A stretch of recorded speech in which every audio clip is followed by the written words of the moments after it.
On est au congrès de l'UMS pendant que Abba est au meeting de Kamto.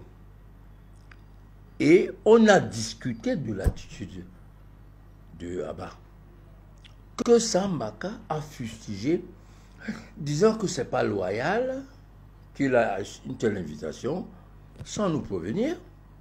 C'est d'abord le dernier venu du groupe, et aller y faire des déclarations partisanes, ayant pratiquement choisi son candidat, ce qui est antinomique avec la démarche du groupe de Douala, qui n'a pas fini son travail, qui est dans une démarche de rassemblement, donc qui est décrédibilisé à partir du moment où l'un de ses membres choisit a priori déjà son candidat.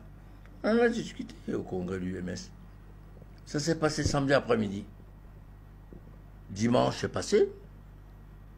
Et c'est lundi que je l'appelle, je lui dis que je vais lui envoyer une proposition de communiqué auto-excluant Abba. Effectivement, j'ai envoyé la proposition avec les deux noms, pour le groupe Douala, Sambaka et Kanani. Je lui ai dit amende et tu reviens vers moi. 1 heure après, sans réponse, je l'appelle. Il me dit il faut encore attendre. 2 heures après, je l'appelle, il dit qu'il faut attendre. À la au troisième appel, je lui demande s'il y a un problème. Veux-tu que j'enlève ton nom? Il dit oui. J'enlève son nom et il est le premier qui reçoit ce communiqué avant qu'il ne soit diffusé. Donc comment peut-on imaginer que je peux sortir un communiqué comme ça sans en avoir parlé à Sambaka? Sauf qu'en ce qui le concerne, lui, c'est les réseaux sociaux qui m'envoient son compte communiqué. Voilà le déroulé des faits. Alors, mon communiqué est simple. Si j'ai sorti un communiqué, ça veut dire que je n'ai pas été associé. C'est vrai, et Canet, il m'a appelé. Et je lui ai dit de me donner un peu de temps pour que je me fasse ma propre idée de la chose et que j'appelle le professeur Abba Oyono. Ce qu'il ne m'a pas donné ce temps. Il m'a dit c'est maintenant, c'est tout de suite là. J'ai dit dans ces conditions, moi je ne signe pas. Et il a signé le communiqué tout seul et il l'a fait au nom du groupe. Alors moi je me suis posé la question, quand j'ai eu le professeur Abba Oyono, j'ai discuté avec lui, je me suis rendu compte que ce communiqué était précipité. Parce que nous n'avons pas pris le temps de voir les contours, d'appeler la personne concernée et d'entendre les explications qu'il pouvait nous donner, à savoir, oui, j'ai discuté avec le professeur Maurice Kamto pour la possibilité d'une candidature forte. Parce qu'en réalité, c'est ce que nous poursuivons. Donc, moi, à la fin de l'après-midi, quand je me suis rendu compte que vraiment, je ne pouvais pas m'associer à cela, parce qu'on devait discuter. Est-ce qu'il fallait un rappel à l'ordre? Est-ce qu'il fallait ci? Est-ce qu'il fallait ça? Mais le communiqué était parti le matin contre ma volonté. Il fallait donc que je me désolidarise de ce communiqué, ce qui, ma foi, est clair. Je me désolidarise de ce communiqué et ça n'entache en rien la poursuite de... Au contraire, moi je vois en cela la possibilité de comprendre que parmi nous, il n'y a pas de chef. Qu'est-ce qui dérange concrètement? Est-ce que c'est la présence du professeur Abba Oyono au meeting du professeur Maurice Kamto? Parce que je rappelle également que Cyril Sambaka a été aperçu au meeting, pas au meeting, au congrès avec moi du Parti camerounais pour la réconciliation nationale. Oui. Et que, effectivement, vous venez de le dire, vous étiez tous les deux au congrès de l'UMS. Au congrès de l'UMS et au congrès du SGF, où on a choisi Joshua comme candidat. Donc ce n'est pas là. Forcément, donc, ce n'est pas la présence à une manifestation d'un candidat qui pose problème. Ce qui pose problème, c'est d'abord qu'il le fait sans avertir le groupe. Généralement, même quand on a un rendez-vous, Sambaka peut en témoigner, on avertit les autres que je dois rencontrer un tel ou rencontrons-le ensemble. Et c'est ce qu'on a fait depuis. la plupart des candidats, on a eu une conversation ensemble, pas tout seul. Deuxièmement, ce qui pose problème, c'est qu'il y a eu un précédent. Elimbi a eu des propos sectaires dangereux, inadmissibles, et il s'est auto-exclu. Comment peut-on donc imaginer qu'une attitude partiale comme celle là-bas, de façon ostentatoire, il a choisi déjà son candidat. Est-ce que c'est compatible avec sa présence dans un groupe qui rassemble, qui n'a pas encore choisi de candidat, qui continue même ses consultations? Est-ce que ça ne donne pas l'impression qu'on est en train de mener les autres candidats en bateau? Puisque le fait d'avoir choisi par l'un de nos membres, Kamto, déséquilibre cette philosophie. Voilà les deux choses.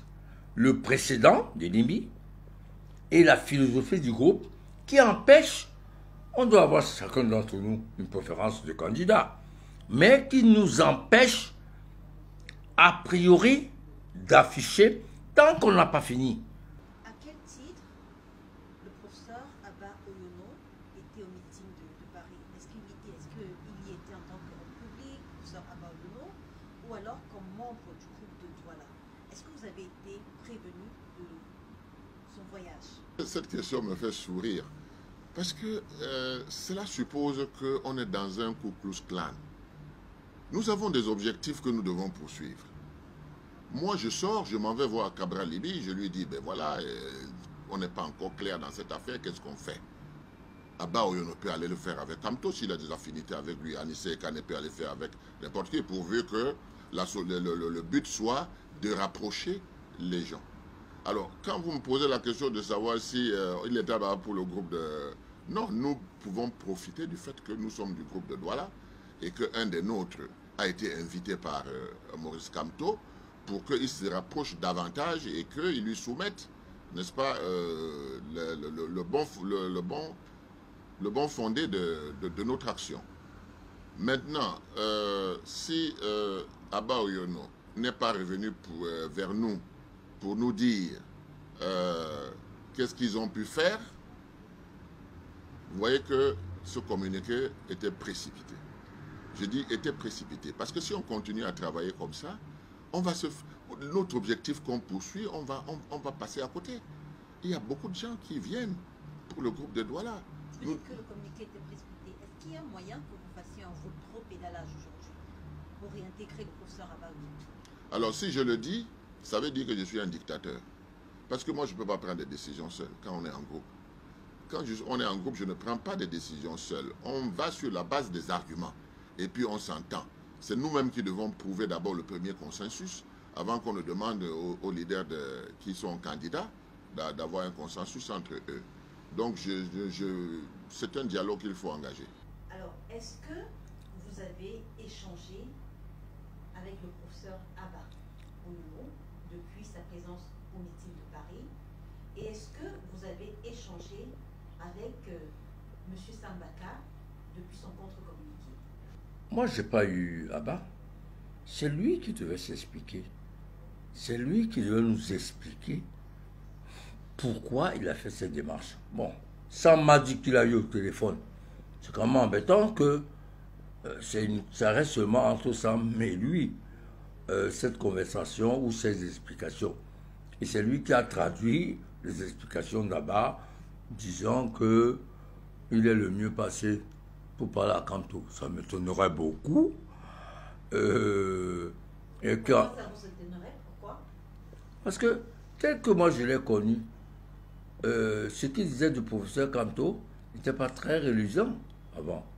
Et deuxièmement, je peux imaginer que ce qui se dit entre lui et Kamto, c'est du domaine privé, mais ce qu'il dit sur le plan public intéresse les Camerounais et spécialement le groupe du Douala. Quant à Sambaka, dans mes différentes interviews, je dis que c'est une crise. Le groupe que vous portez est encore crédible au regard de cette crise? Évidemment, nous partageons les mêmes aspirations, mais il ne faut pas que l'un parle au nom du groupe sans qu'il n'ait l'avis de l'autre, sans qu'on ne soit d'accord. J'ai demandé de surseoir pour que j'aie mon avis. Il ne m'a pas donné l'opportunité d'avoir mon avis. Je ne lui donne pas l'opportunité de signer à mon nom. Voilà, c'est tout. Et puis demain, quand on signera parce qu'on s'est entendu. Vous ne pensez pas qu'une crise comme celle-là peut apporter du bonheur demain? Elle apportera forcément du bonheur parce qu'on va éviter ce genre de choses. Les crises font partie du fonctionnement normal d'une association de personnes différentes.